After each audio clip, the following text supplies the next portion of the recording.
va a presentar la maestra en ciencia Verónica Arellano. Verónica Arellano Peralta es mexicana, cursó la carrera de Biología en la Facultad de Estudios Superiores de Iztacala de la UNAM y posteriormente cursó la maestría en Ciencias en el Instituto de Ciencias del Mar y Tecnología de la UNAM. Su experiencia laboral durante 14 años se ha orientado hacia la evaluación de impactos ambientales, tanto en el medio terrestre como en el lacustre y el marino. Ha participado en diversos estudios de ordenamiento ecológico del territorio, diagnósticos ambientales y programas de rescate de flora y fauna, así como estudios para el establecimiento de áreas naturales protegidas. Actualmente sus perspectivas de desarrollo profesional se orientan hacia la conservación de la biodiversidad, con énfasis especial en los mamíferos marinos del Golfo de California. Bienvenida, Marta. Muchas gracias. Bueno, buenas tardes. Antes que nada quiero agradecer al doctor Carlos Galindo, a Susana Hernández y a Susana Rivas la invitación para compartirles este trabajo de maestría que realicé en la UNAM en el posgrado de Ciencias del Mar y Limnología. ¿Le podemos apagar la luz? Bueno, el título del trabajo es Mamíferos marinos en el Golfo de California, macroecología, impacto humano y su perspectiva hacia la conservación.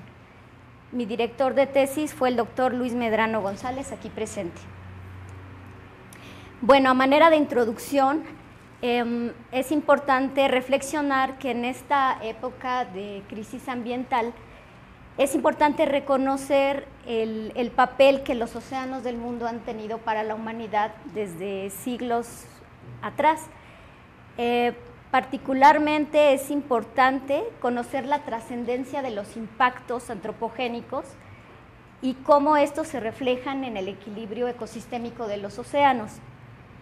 Aquí les estoy mostrando un mapa global de impacto humano hecho por Halpern y otros en 2008, que muestra una escala que va desde un impacto muy bajo hasta un impacto muy alto, en una escala de colores de azul hasta el rojo, y nos da una fotografía general de cómo está o cómo es la salud de los océanos actualmente, y podemos ver que en la región de Alaska se concentra un impacto muy alto, en la región de Norteamérica cerca del Golfo de Maine, en la región de Europa, en todo lo que es Islandia, Noruega, el Canal de la Mancha, y también en la región del Mar de Japón, de China y el Océano Índico.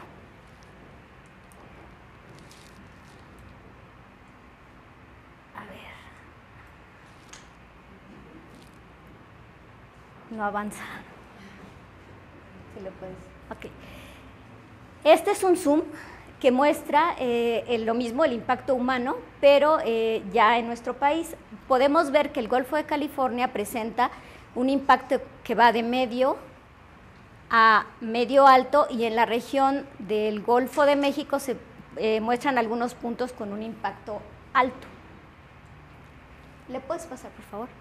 Bueno, aquí vamos a ver, es un mapa global de lo que es la riqueza de especies de mamíferos, tanto terrestres como marinos. En los tonos azules se muestra la riqueza de especies de mamíferos marinos, y vemos que México cuenta con una de las más altas riquezas de especies, con 45 especies a nivel nacional. La que sigue, por favor. Bueno, estos son los objetivos del proyecto de tesis.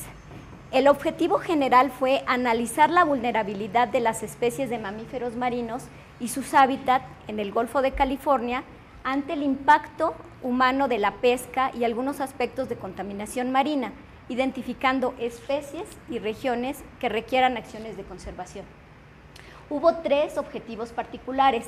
El primero fue compilar, sistematizar y analizar una base de registros de mamíferos marinos del Golfo de California para conocer su riqueza, distribución, abundancia, zonas de crianza, consumo de energía y riesgo de acuerdo a la normatividad mexicana e internacional. El segundo objetivo fue revisar la historia del impacto humano sobre los mamíferos marinos del Golfo de California desde tiempos prehistóricos hasta la época actual, y el número 3 fue compilar, sistematizar y analizar datos de contaminación marina y actividades pesqueras en el Golfo de California, examinar su interacción con la mastofauna marina e identificar especies y regiones vulnerables. La que sigue, por favor. Este es el esquema general de la investigación. Primero que nada, se hizo una caracterización del Golfo de California en cuanto a su diversidad y distribución de los mamíferos marinos. Se investigó, por otra parte, la historia del impacto humano y se llegó a la actualidad del impacto humano sobre los mamíferos marinos con base en el análisis de la contaminación e interacción con pesquerías. Esto nos llevó a plantear conclusiones y perspectivas que arrojaron finalmente regiones prioritarias y especies prioritarias para la conservación. La que sigue, por favor. Bueno, este es el área de estudio, el Golfo de California. El Golfo de California es uno de los ecosistemas más biodiversos y dinámicos del mundo. En él encontramos al mamífero marino más grande, que es la ballena azul, y también al cetáceo más pequeño, que es la vaquita marina. Y es un ecosistema singular por su cantidad de especies únicas, endemismos tanto de fauna marina como terrestre. Y bueno, esta fue nuestra área de estudio. La que sigue, por favor. Bien, entramos ya de lleno al cumplimiento del primer objetivo. La que sigue, por favor. Estos son los métodos. Primeramente se hizo una matriz geográfica definiendo 479 cuadrantes de 0.25 por 0.25 grados, usando un mapa de topografía de piso marino de Smith y Sandwell. También se compiló una base de datos muy grande, con 5.503 registros de mamíferos marinos que abarcan desde 1981 a 2008. Estas bases de datos provinieron de la UNAM, de la UABCS, de la NOAA y de la CONABIO. Por otra parte, se diseñó un sistema analítico geográfico, que es equivalente a un sistema de información geográfica que combinó hojas de datos, gráficas, mapas y programas en Turbo Pascal desarrollados ad hoc para este trabajo. Para medir la diversidad se asignó cada registro de los que teníamos de mamíferos marinos a cada cuadrante, se depuraron las bases de datos de las instituciones mencionadas, obteniendo 3.067 registros que poseían datos de esfuerzo y que estaban a nivel de especie. También se calculó la riqueza de especies, tanto la observada en nuestros registros como una estimación mediante un ajuste de curvas de acumulación de riqueza. Esto por cuadrante y para toda el área de estudio. Se determinó también la cobertura de especie en cada cuadrante y en el total, y se clasificó a las especies según su distribución geográfica mediante un análisis de cúmulos. La que sigue, por favor. Para la abundancia y el consumo se compiló una base de datos de 1.555 registros con 22 especies, estas solamente provenientes de la UABCS y de la UNAM para los años 2004 y 2007. Se determinó el esfuerzo, que es la distancia de navegación con búsqueda de mamíferos marinos en cada cuadrante. Con el esfuerzo se determinó la densidad, que son los registros por kilómetro, y la abundancia relativa, que son los individuos por kilómetro. A partir de esta abundancia se determinó la biomasa en kilogramos por kilómetro y el consumo de energía en watts por kilómetro de cada especie en cada cuadrante, empleando los valores de peso estándar y una estimación de la tasa metabólica mediante un análisis salométrico. Aquí solo les comento que el consumo de energía busca reflejar una actividad de alimentación de los animales en el Golfo de California. La reproducción. Para la reproducción se hizo que para cada especie en cada cuadrante y en los totales de ambos se determinó un índice de crianza, como el número de registros con crías dividido por el número total de registros en cada cuadrante. El riesgo de las especies. Se hizo una asignación de riesgo para cada especie en un intervalo de 0 a 4, de acuerdo con la norma oficial mexicana 059 y con la lista roja de la IUCN 2009. El riesgo de cada cuadrante se midió como el número de registros de especies con alguna categoría de riesgo 1 a 4, porque el 0 pues es 0 riesgo, dividido por el número total de registros. La que sigue, por favor. Bueno, vamos a los resultados. Este es el resultado de la matriz geográfica. Se obtuvieron 479 cuadrantes, empezando por el 1 que está aquí, hasta el 479. Cada cuadrante mide en promedio 763 kilómetros cuadrados, haciendo un total de 365,636 kilómetros cuadrados como área total de estudio. La que sigue, por favor. Bueno, esta es básicamente una tabla que muestra cuántos registros aportó cada institución de mamíferos marinos y los años que cubrió cada institución. Es la UNAM, la UABCS, la NOAA y la CONAVIO. La que sigue, por favor. Bueno, encontramos en total, tanto por los registros como por las estimaciones con las curvas de acumulación, 34 especies de mamíferos marinos. Estas 34 especies se agruparon en 8 taxones, que son las que les muestro en estos mapas. El primero es Delfinidae, que incluye a los delfines, y como vemos están distribuidos a lo largo y ancho de todo el Golfo, con un especial énfasis en la costa de Baja California. Phocénidae. El taxón Phocénidae se refiere a la vaquita marina. La vaquita marina únicamente se encuentra en la región del Alto Golfo. Mysticeti se refiere a todas las ballenas barbadas. Estas se ubican especialmente aquí en la costa de Baja California, la península, en la región de las Grandes Islas y también en la región de Bahía de Banderas. Otaridae son los lobos marinos. Los lobos marinos están concentrados en estas regiones, porque aquí, en esta región del Alto Golfo, porque aquí hay loberas, en la región de las Grandes Islas y en otros puntos dispersos dentro del Golfo. Sífidae. Los sífidae son los sifios, que son animales pelágicos, que son animales que tienen, que son raros en general, poco conocidos, y se encuentran en la región pelágica del Golfo. Cogidae se refiere a los cachalotes enanos. Estos se ubicaron en zonas pelágicas y en la costa de Baja California. Physeteridae es el cachalote, el cachalote famoso que conocemos todos. Ese se ubicó en la región central del Golfo y también en la región de las Grandes Islas. Y Phocidae, que hay algunos registros dispersos. Phocidae son las focas y pues son raras en el Golfo. La que sigue, por favor.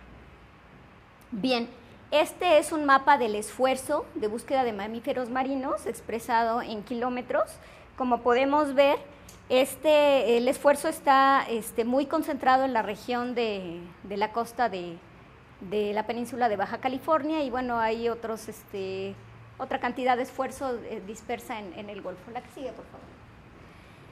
Esta es la riqueza de especies por cada cuadrante. El número máximo de especies que se encontraron en cada cuadrante fue de 24, tanto en la riqueza observada, es decir, lo que pudimos constatar directamente con los registros, como en la riqueza estimada en base a las curvas de acumulación de riqueza. Como podemos ver, la mayor riqueza de especies se ubicó en esta región de la península de Baja California. La que sigue, por favor.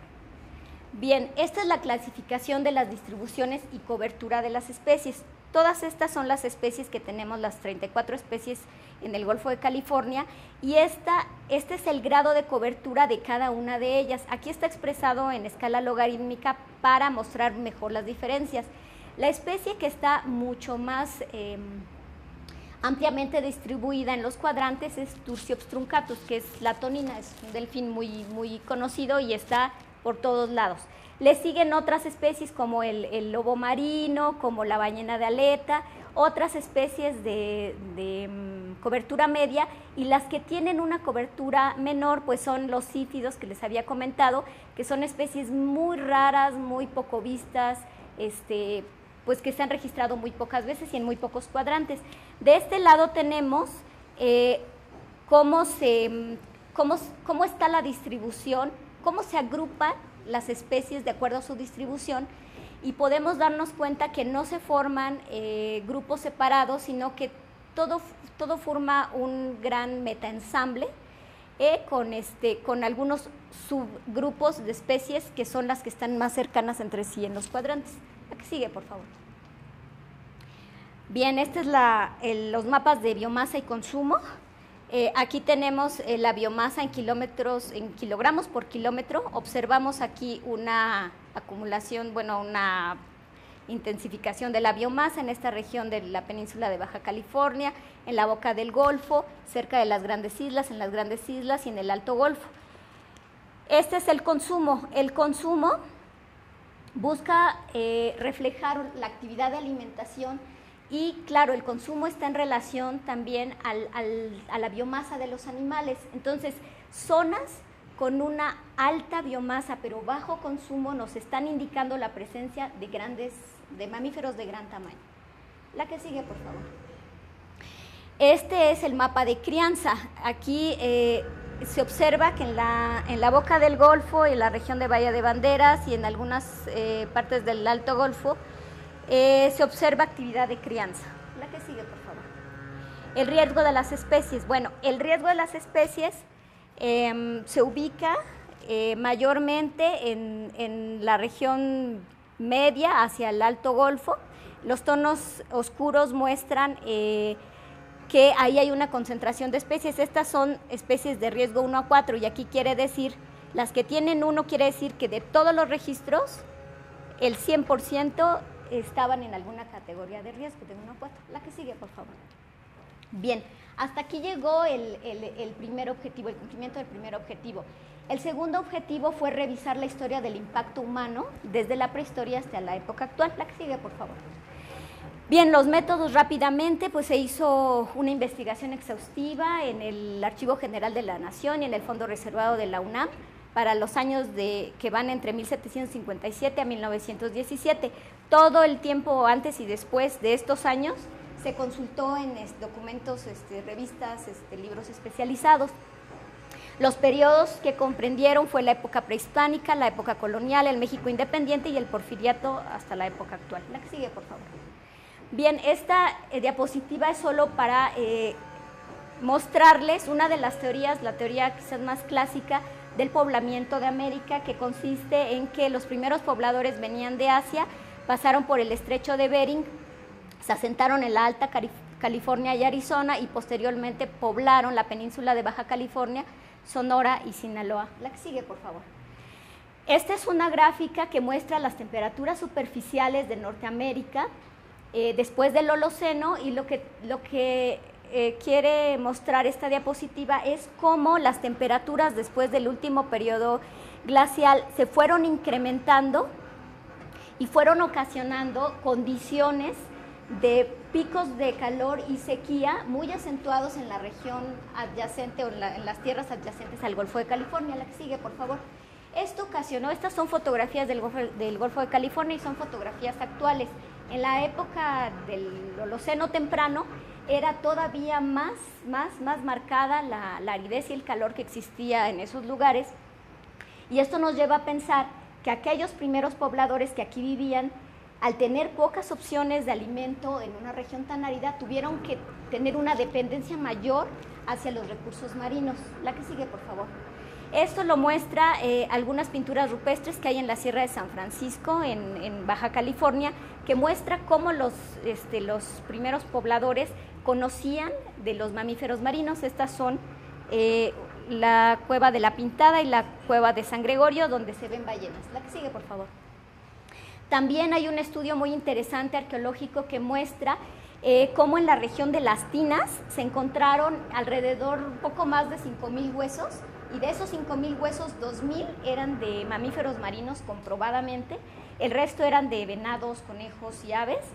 Y adelante, bueno, alrededor de Las Tinas, cerca de Las Tinas más bien, había un sitio de 20 por 40 metros por 1.5 de profundidad, donde se veían restos de materiales biológicos quemados, y ahí se identificaron huesos de delfines y de ballenas y lobos marinos, lo que hace pensar que ese era un sitio, una especie como de horno, que servía para procesar a los mamíferos marinos. La que sigue, por favor.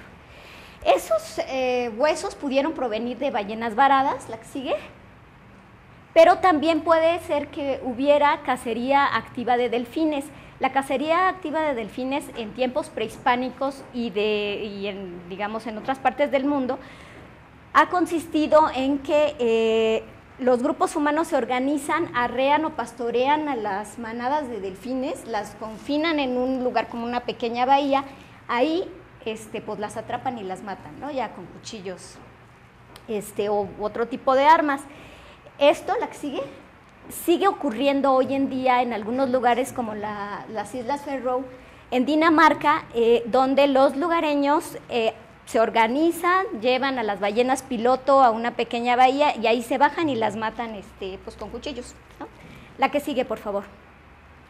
Bien, esto hablando de la prehistoria, cuando llegan los colonizadores europeos a la península de Baja California, llegan también los primeros misioneros que fueron los jesuitas, estos dejaron documentación escrita de cómo el Golfo de California era tan rico en mamíferos marinos y cómo eran las manadas imposibles de contar, cómo los animales eran grandes, o sea, esto nos habla de una gran productividad del Golfo de California, y también documentan cómo los nativos, los pericúes, los cochimíes y los guaycuras, además de los seris que se ubican en la región de Sonora, aprovechaban a los mamíferos marinos de diversas formas. La que sigue, por favor.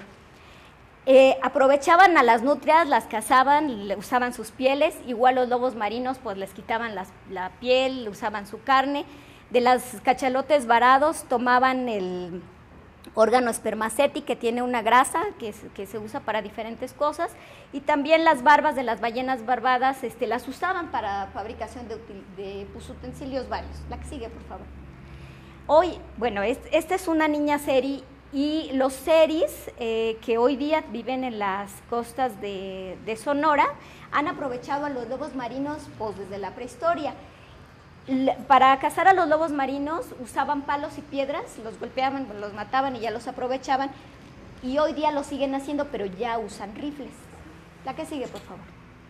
Bien, eso en lo que se refiere a toda esta época colonial.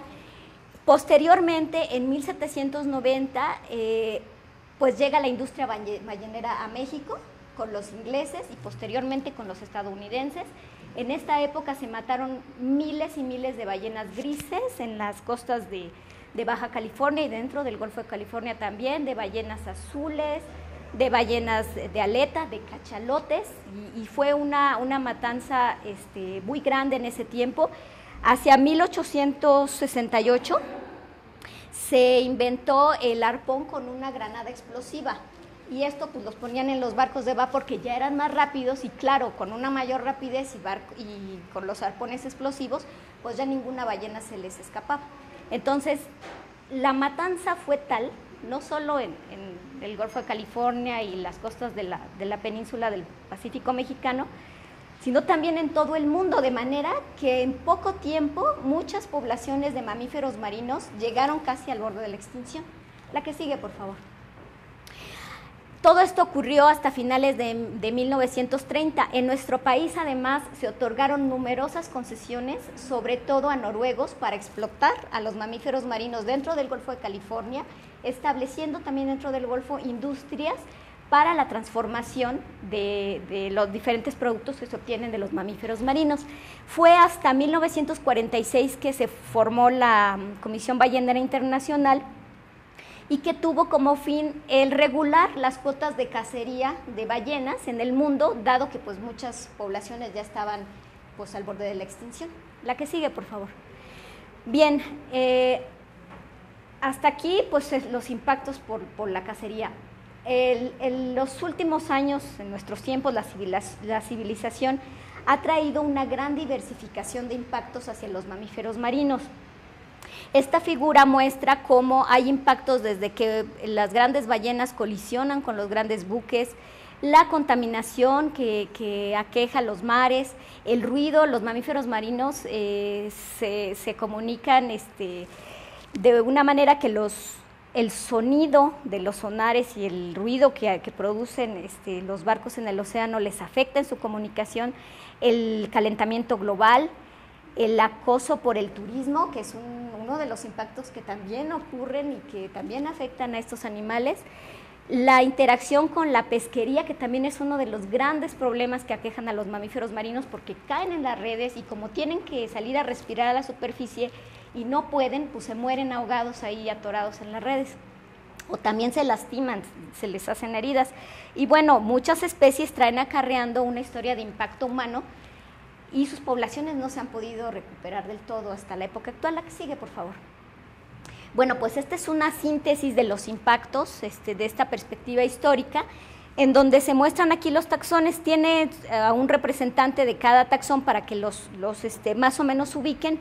Y entonces podemos ver que toda la época prehispánica, la época colonial y el México independiente, básicamente los impactos son causados por cacería de autoconsumo y cacería industrial, pero ya del Porfiriato a la época contemporánea, de 1877 para nuestros días, la cantidad de impactos de diferentes fuentes pues son muchas, ¿no? Aquí se nota la contaminación química y biológica, el ruido, el acoso por turismo, las colisiones, las interacciones con pesquerías, la modificación física del hábitat y el cambio climático.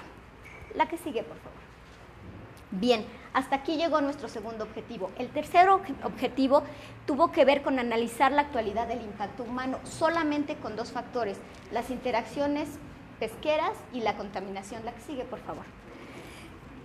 Rápidamente, la contaminación, bueno, pues es un problema que existe en el Golfo de California hoy día y que puede causar, junto con otros impactos, un daño a los mamíferos marinos, y en las pesquerías en el Golfo de California son fundamentales porque la gente vive de eso.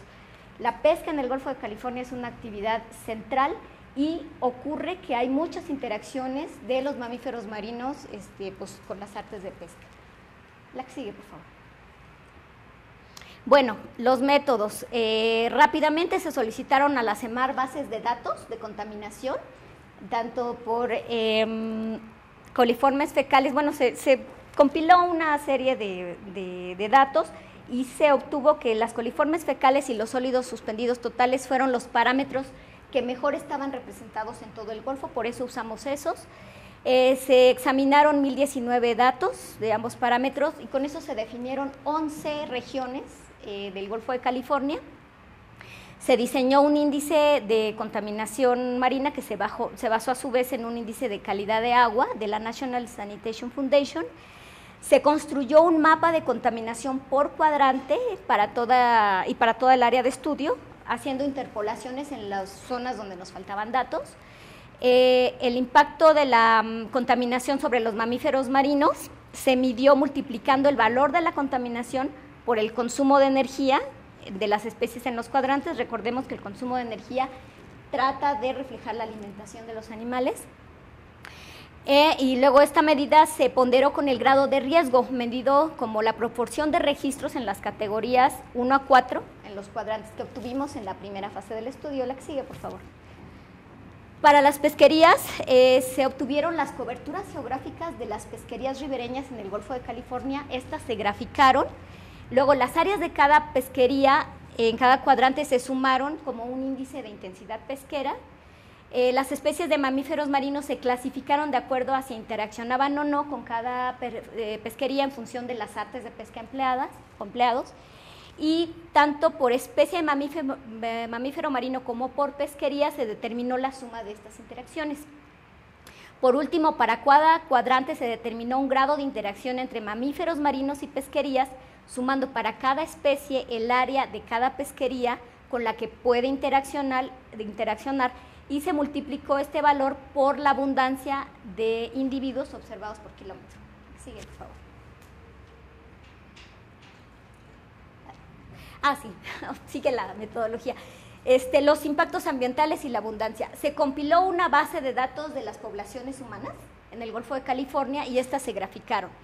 Se examinó la contaminación y el área total de pesca en relación a la abundancia y la densidad de mamíferos marinos, de población humana, y el área que ocupa en las 7 regiones definidas por los datos de contaminación. Fueron 11 regiones, pero de 7 solo teníamos datos. Los impactos de contaminación y la pesca interpolados se promediaron para cada una de las 11 regiones y se compararon entre sí para tener un panorama grueso de estos impactos en el Golfo. El impacto conjunto de la contaminación y la pesca. Para esto se hizo un mapa del impacto conjunto por ambos factores y se ponderó con el estado de riesgo de las especies para cada cuadrante.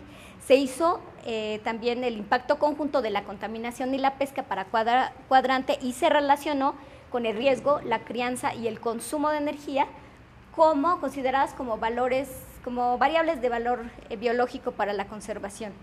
El impacto por la pesca también se relacionó con estas variables de valor biológico. La sigue, por favor.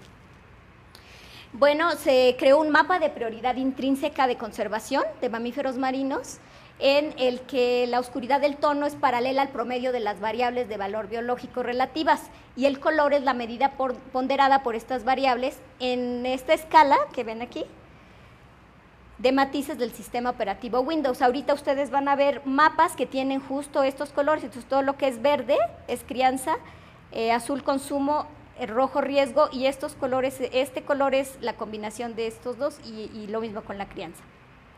Se crearon mapas de prioridad de conservación de mamíferos marinos ante el impacto de la pesca y de la pesca en conjunto con la contaminación a partir de las gráficas de variables uniformizadas de impacto y de valor biológico. Se identificaron especies prioritarias para la conservación comparando sus valores de crianza y consumo de energía entre el Golfo de California y el Pacífico mexicano. ¿A qué sigue, por favor? Vamos a los resultados. Bueno, este es nuestro mapa de nuestras 11 regiones de análisis de contaminación. Es Bahía de Banderas, San Blas, Mazatlán, La Paz, Topolobampo, Guaymas, las Grandes Islas, Puerto Peñasco, San Felipe, Santa Rosalía y Loreto. La que sigue, por favor. Bueno, este es el mapa de población humana. Como podemos ver, pues la población humana se concentra, este es nada más costero, se concentra en esta región de Sinaloa, Nayarit, Sinaloa y Sonora, y algunos puntos como La Paz y acá en el Alto Golfo. La que sigue, por favor. Este es el mapa de contaminación.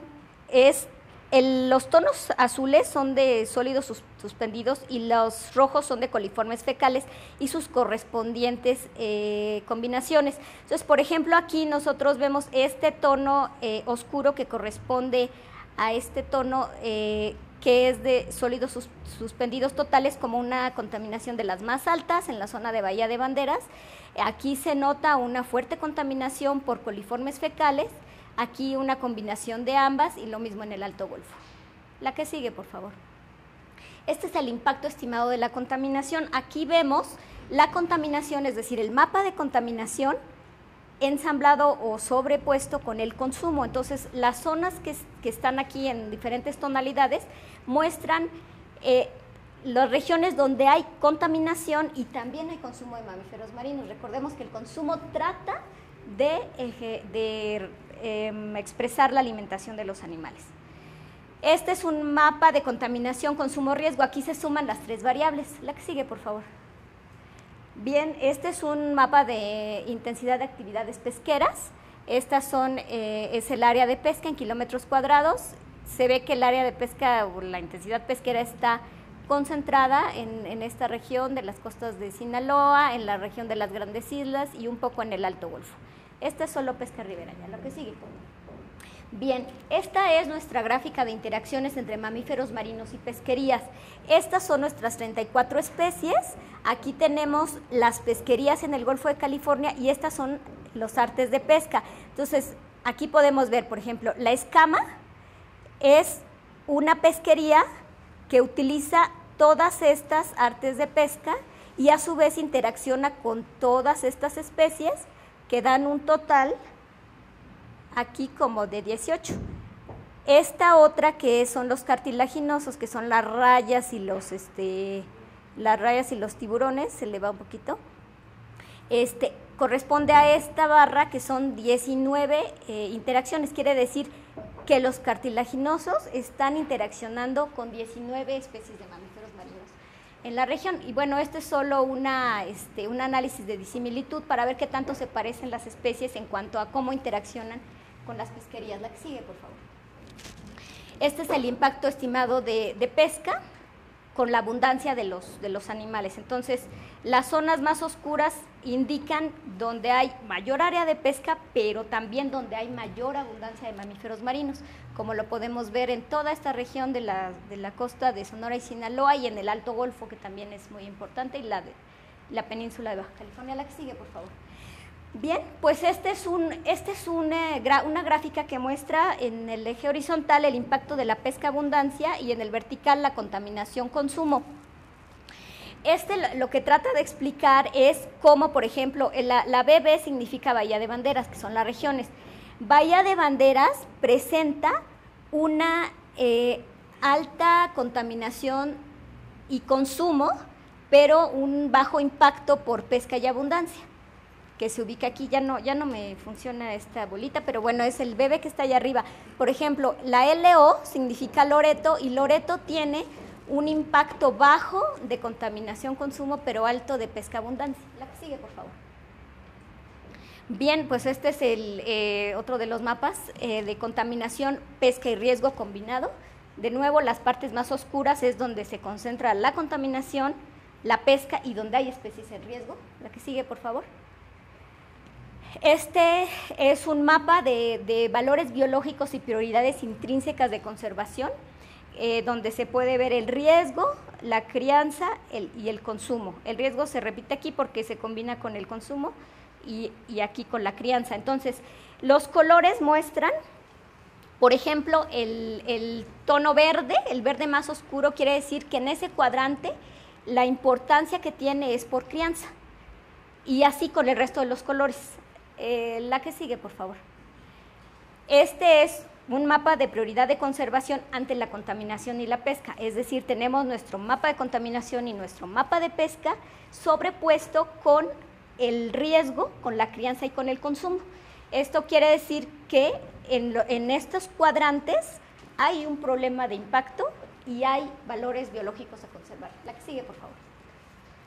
Este es solo ante la pesca, lo mismo que les comentaba hace rato, pero solo ante la pesca, con los mismos valores biológicos de riesgo, crianza y consumo. La que sigue. Y bueno, finalmente llegamos, con todo este análisis, llegamos a el establecimiento de 5 regiones prioritarias, que son el Alto Golfo, las Grandes Islas, la costa de Sonora Sur, la costa de Sonora Sur y Sinaloa Norte, la costa de Baja California Sur y la costa de Jalisco y el sur de Sinaloa. Como podemos ver en esta tablita, cada una de estas regiones son prioritarias porque existen ciertos valores que nos llevaron a considerarlas así. En el caso del Alto Golfo existen especies en riesgo, existe consumo, es decir, alimentación, pero también hay impacto por pesca y contaminación. Las Grandes Islas tiene riesgo, crianza, consumo, pesca, y no se detectó contaminación. Las Grandes Islas es una región muy limpia. La costa de Sonora y Sinaloa tiene especies en riesgo, no se detectó crianza, hay actividad de consumo, hay contaminación marina y hay pesca. La costa de Baja California Sur tiene riesgo, tiene crianza, tiene consumo y pesca, y es también relativamente limpia, no se detectó contaminación. La costa de Jalisco y Sinaloa Sur presenta básicamente crianza, consumo, pesca y contaminación, pero no se detectaron especies en riesgo. La que sigue, por favor. Bueno, finalmente se detectaron 18 especies prioritarias. Estos son los nombres científicos de las especies y cada una tiene un dibujo de cada uno para que los ubiquen más o menos cuáles son.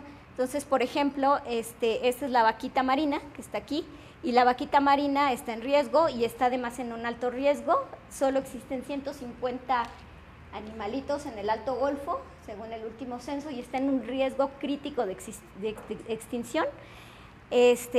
Tiene crianza, por supuesto, porque es endémica, y consumo, porque también, bueno, vive en el Golfo. ¿Con esto se señala? Ah, sí. Muchas gracias. Bueno, tenemos, por ejemplo, algunas ballenas barbadas, el Artocephalus que es el lobo fino, en fin, estas son las 18 especies que nosotros detectamos como prioritarias por diferentes variables. y con esto se cumple ya por completo el objetivo general del trabajo. La que sigue, por favor. Estas son las conclusiones. La diversidad de mamíferos marinos en el Golfo de California está formada por 34 especies, 30 cetáceos y 4 pinípedos.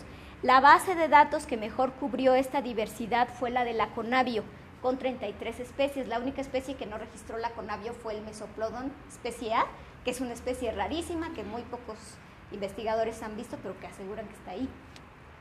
La mayor riqueza de mamíferos marinos en un cuadrante fue de 24 especies, y esto indica una heterogeneidad espacial de la fauna de mamíferos marinos. La mayor diversidad de mamíferos marinos se encuentra en la costa suroriental de Baja California. La tonina, el delfín que conocemos todos, es la especie más abundante, y a ella le siguen los delfines comunes, el delfín manchado y el lobo marino de California. Los grandes cetáceos con mayor cobertura y abundancia son la ballena de aleta, la ballena azul, la ballena jorobada y el cachalote. Los mapeos de consumo de energía y crianza sugieren que el Golfo de California es importante para estos usos de hábitat. Y en el Golfo de California hay 2 zonas importantes de ocurrencia de crías, desde la Bahía de Banderas hasta la longitud del grado 22 norte, tanto en la costa como en la región pelágica, y la costa de Baja California, desde Isla Cerralbo hasta las inmediaciones de Puertecitos, en Baja California, incluyendo todo el cinturón de las Grandes Islas. La que sigue, por favor. Se encontraron valores bajos de crianza en las costas de Sinaloa y Sonora. Hubo 6 especies de mamíferos marinos del Golfo de California que se encuentran en alguna de las categorías de riesgo 1 a 4, de acuerdo a la IUCN 2009, y estas ocupan casi la totalidad del Golfo Norte, a partir de la latitud de los 23 grados norte, y notablemente mayor hacia la región del Alto Golfo, donde habita la vaquita marina. Los mamíferos en el Golfo de California han enfrentado diversos impactos humanos durante casi todo el Holoceno, especialmente los grandes cetáceos. La diversificación e intensificación de estos impactos desde finales del siglo XX ha creado condiciones de amenaza a estos animales, cuya atención es prioritaria, pero compleja también ante la singularidad física y biológica del Golfo. La región entre Bahía de Banderas y Mazatlán presenta el mayor grado de contaminación en el Golfo, analizada en los parámetros de sólidos suspendidos totales y coliformes fecales. Se identificaron 5 zonas prioritarias de conservación con base en el consumo, la crianza, el riesgo y el impacto por contaminación y la pesca. Se identificaron 18 especies prioritarias con base en su impacto histórico, su consumo, su crianza y su riesgo en el Golfo de California. La que sigue, por favor. La conservación de la mastofauna marina en el Golfo de California tiene una relevancia global y que requiere hacerse en forma integral y en amplia escala geográfica. Esto es, atendiendo simultáneamente diferentes usos de hábitat e impactos en diferentes regiones de diferentes especies. La singularidad de la mastofauna marina, su unidad heterogénea en el Golfo de California y su relevancia ecológica y social indica que el desarrollo humano en este mar no puede hacerse con usos intensivos y destructivos de la naturaleza, y que deben buscarse a la brevedad posible modos alternativos de organización social y gobierno que armonicen la vida humana y la vida de los organismos. La que sigue, por favor. Esto es todo. Les agradezco mucho su atención.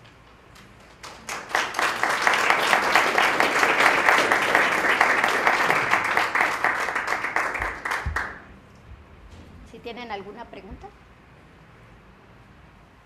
Sí. ¿Cómo existe la correspondencia entre la NOM y la IUCN y después lo estandarizaste de 0 a 1, verdad? Sí, mira, lo que se hizo fue ubicar en qué categoría de riesgo estaba cada especie de acuerdo a la NOM y a la IUCN. Lo que hicimos fue que, dado que la lista roja está más actualizada, tomamos como valor de mayor peso el estatus de la lista roja. A excepción del lobo fino, que bueno,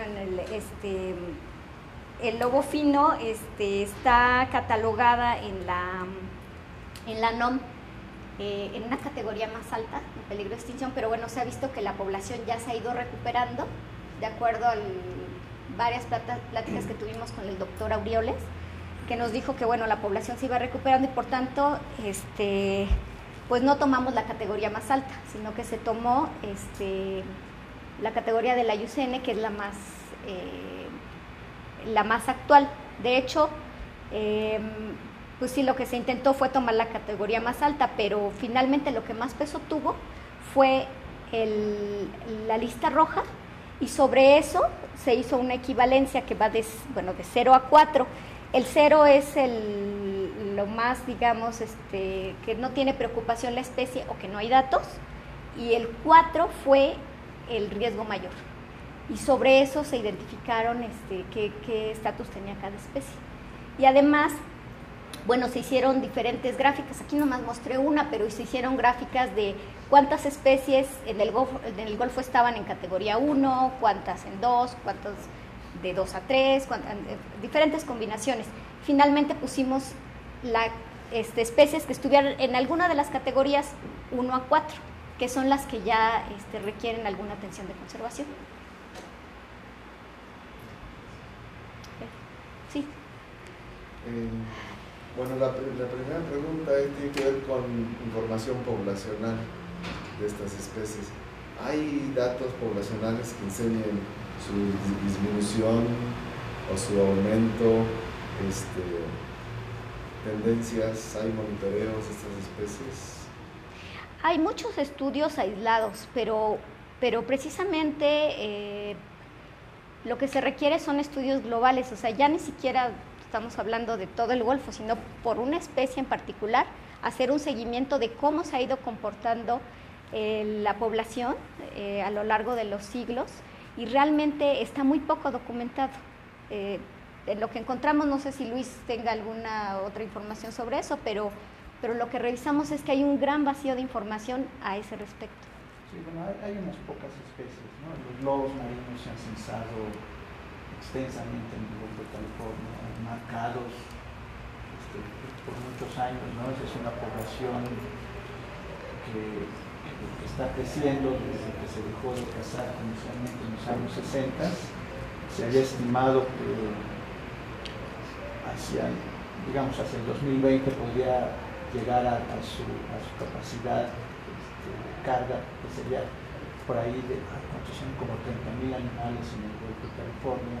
Ignoro yo cuál sea, estoy hablando de datos que conocí hace unos pocos años, no sé si es, pero supongo que la actualización no debe cambiar mucho, ¿no?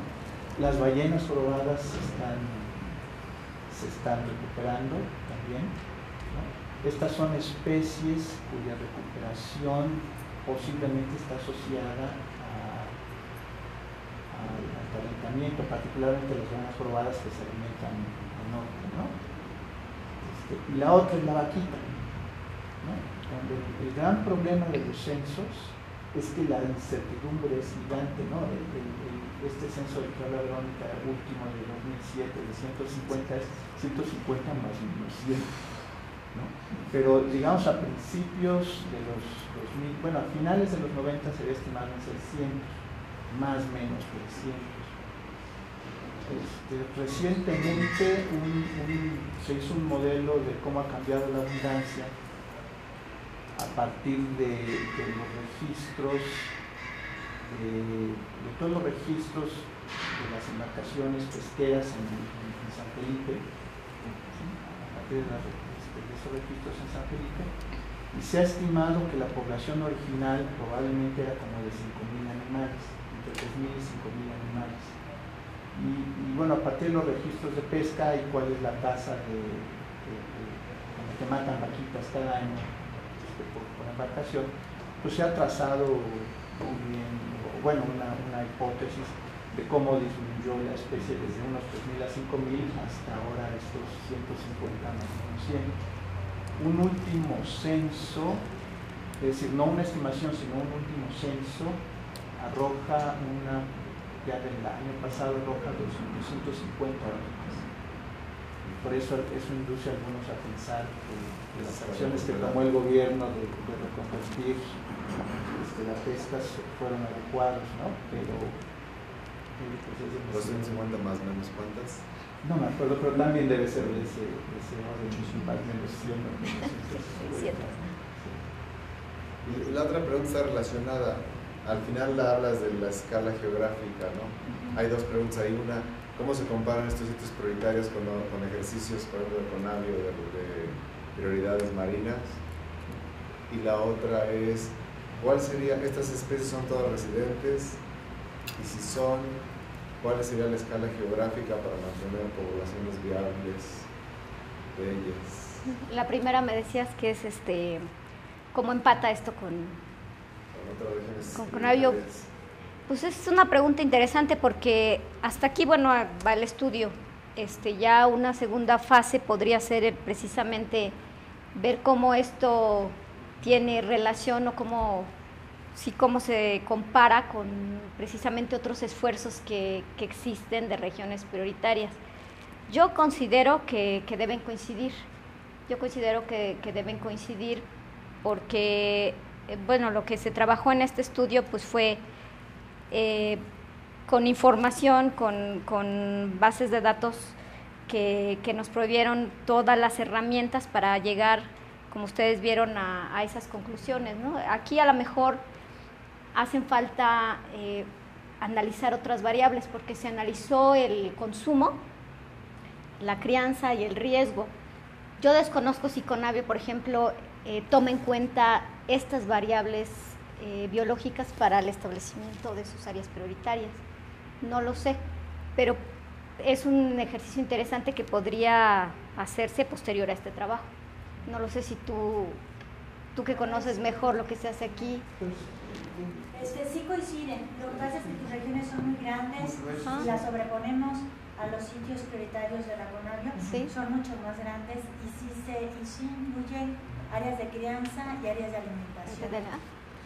Lo que sería interesante también sería compararlo a ver cómo cae con las áreas naturales protegidas, Claro. porque finalmente en función si son migratorias o si están ahí, si ahí viven las especies, podrían verse a ver ahí, podrían sugerirse algunas acciones de conservación como más específicas para las ANBs, ¿no? Dentro de sus programas de manejo, cosas de ese tipo. Fíjate que yo algo que sí creo es que, por ejemplo, la Bahía de Banderas, pues sí está muy desprotegida y ahí pues sí ocurre crianza y llegan ahí las ballenas jorobadas a reproducirse, pero por ejemplo en el ordenamiento ecológico del Golfo de California está quedando fuera la Bahía de Banderas, o sea, marcan el límite del Golfo de California arriba de la Bahía de Banderas y cierra hacia la península y la dejan fuera, entonces no tiene estos criterios de protección, de conservación del ordenamiento ecológico.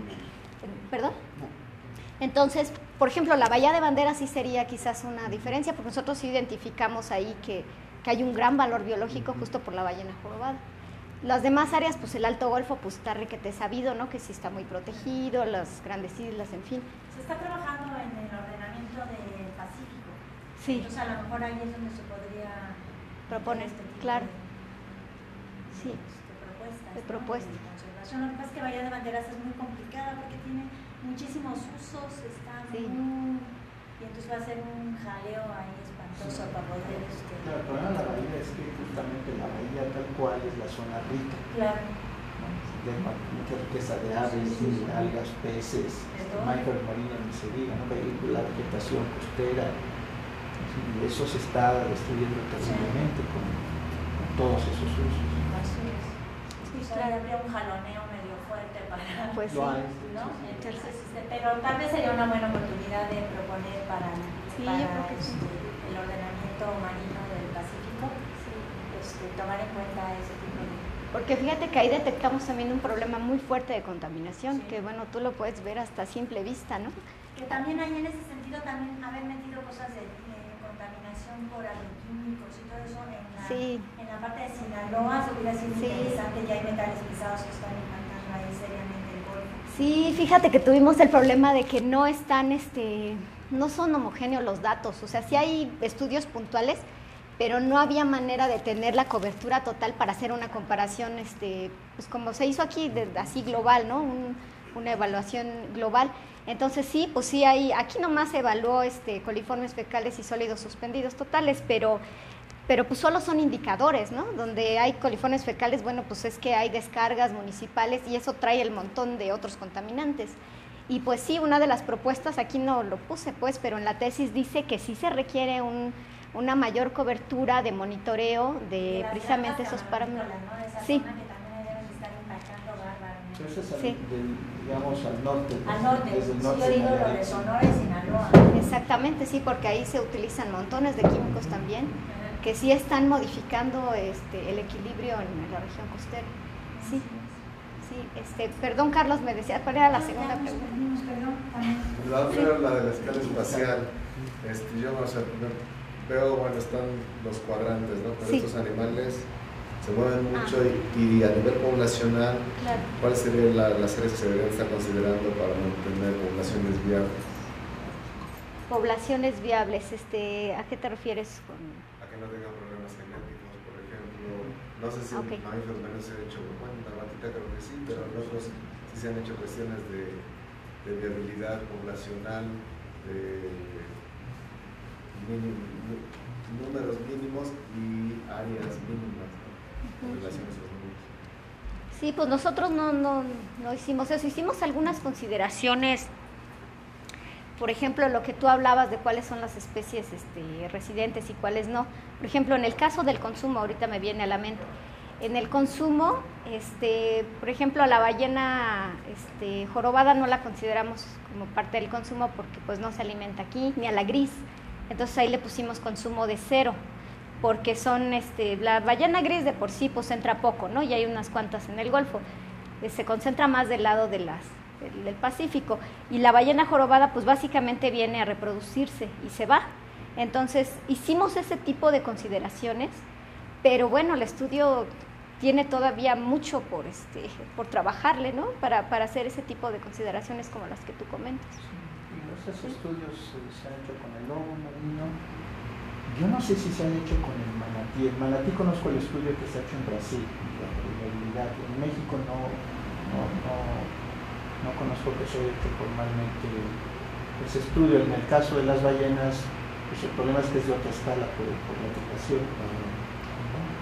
Y no existe realmente evidencia que a pesar de todos los impactos humanos en las zonas de reproducción de las ballenas, estos estén restringiendo de alguna forma el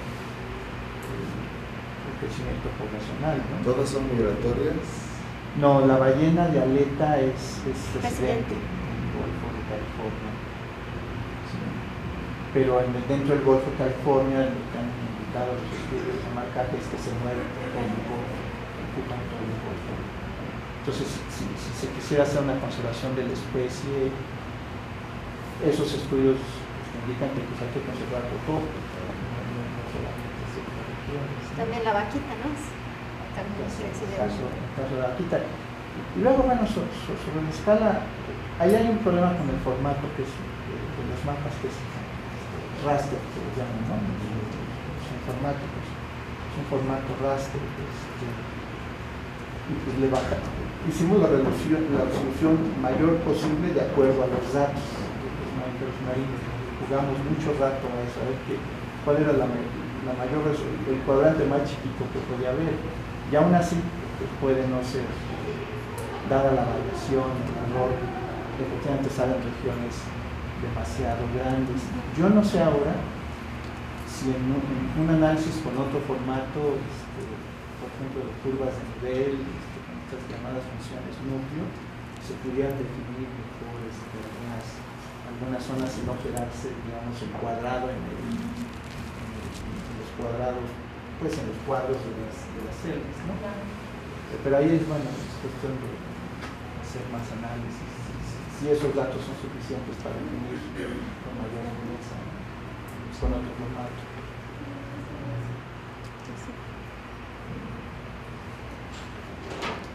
¿Hay alguna otra pregunta? ¿Qué es lo que principalmente se pesca en esa área de estudio? Ah, bien. Sí, pues son varias pesquerías, ¿no? Es pues el camarón, por ejemplo, en la zona del Alto Golfo, se pesca la escama, hay crustáceos, ¿qué otros?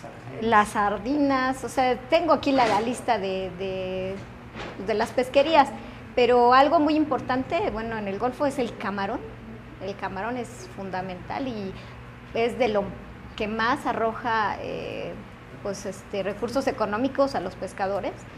Y también pescan mucho los tiburones, todo lo que son los cartilaginosos, y es lo que más artes de pesca abarca y lo que más interactúa con los mamíferos marinos. Lo que ocurre ahí es que hay un sobrelape de las áreas de pesca de estas pesquerías con las zonas de alimentación de los mamíferos marinos. Entonces justo ahí es donde ocurre la interacción, donde caen los delfines, donde se enmayan las ballenas, y entonces justo ahí es el problema, pero es básicamente eso que te digo, estos son pesquerías ribereñas, ¿no? Te digo, el camarón, el tiburón, langostino, en fin. El Golfo de California es muy rico en pesquerías, pero es muy importante el camarón y muy importante también los tiburones. Y bueno, claro, los pescadores se molestan cuando se les dice que caen delfines y demás, pues porque a ellos les representa también un problema. También los lobos marinos interactúan mucho, se roban los pescados, se enmayan. Entonces, bueno, también se sabe que todavía hay pues cierto aprovechamiento de los lobos marinos. Se sabe que los matan, los usan como carnada para la pesca de tiburón justamente. Entonces, sí hay interacciones fuertes ahí. Sí. ¿Su principal mercado es nacional o internacional? No escuché. ¿Su principal mercado de esa pesquería es nacional o internacional? Mira, desconozco porque bueno, no formo parte de los objetivos, pero yo creo que gran parte es para exportación. No sé tú si conozcas algo, pero yo creo que sí debe ser exportación. De exportación, sí, seguramente. ¿Un poco atún, no? ¿También pescan atún? También, sí, también. Sí, la escama tiene muchísimas especies. Sí. Las aletas de tiburón. Las aletas de tiburón, sí. Tanto de cierre. ¿Alguna otra pregunta? Sí. ¿Qué tanto influye la cuestión turística de ahí de la zona para que cada vez se esté disminuyendo más como la pesquería? ¿Hay algo de eso? Pues mira, el Golfo de California es es muy atractivo, sí, para el turismo. Yo considero, no sé, salvo tu mejor opinión, Luis, que no hay en realidad una gran competencia del turismo con las pesquerías. Hay algunas zonas pues que están destinadas justo a la observación, por ejemplo, de ballenas. Y en general, pues la gente va a vacacionar, hacen muchos deportes acuáticos en general en la región. Y pues las pesquerías pues andan pues también pues en lo suyo, ¿no? En sus actividades. Eso desconozco porque no analizamos ese efecto, ¿no? De la interacción con turismo y pesquerías, pero yo creo que van más o menos de manera independiente. No sé qué opinas tú. Yo ahora solo conozco la bahía de Banderas. Digo, hay regiones claramente pesqueras, ¿no? El norte de Sinaloa, sur de Sonora son típicamente pesqueras. A la costa media, alrededor de Mazatlán, una zona típicamente turística y pesquera. La bahía de Banderas era una zona muy pesquera. Ellos pescaban tiburón usando carne de delfín, ¿no? como carnada. Pero en los últimos 20 años la bahía se reconvirtió completamente, casi por completo al turismo, ¿no? Las cooperativas, muchas de las cooperativas que eran de pescadores ahora son cooperativas de servicios turísticos. Ya no operan barcos camaroneros dentro de la bahía, ¿no? Tienen que operar muy afuera. Ya no se ven casi botes pesqueros. Adentro de la bahía no, casi todos están pescando afuera. Y la pesca es solamente para el consumo local. Antes se pescaba para vender a Tepic, Guadalajara. Se pesca solo para vender a los restaurantes locales. Disminuyó mucho la pesca, se convirtió por completo la zona al turismo. Si hay una tesis de la Facultad de Filosofía y Letras que analiza eso en el 2007, no me acuerdo de este proceso de conversión.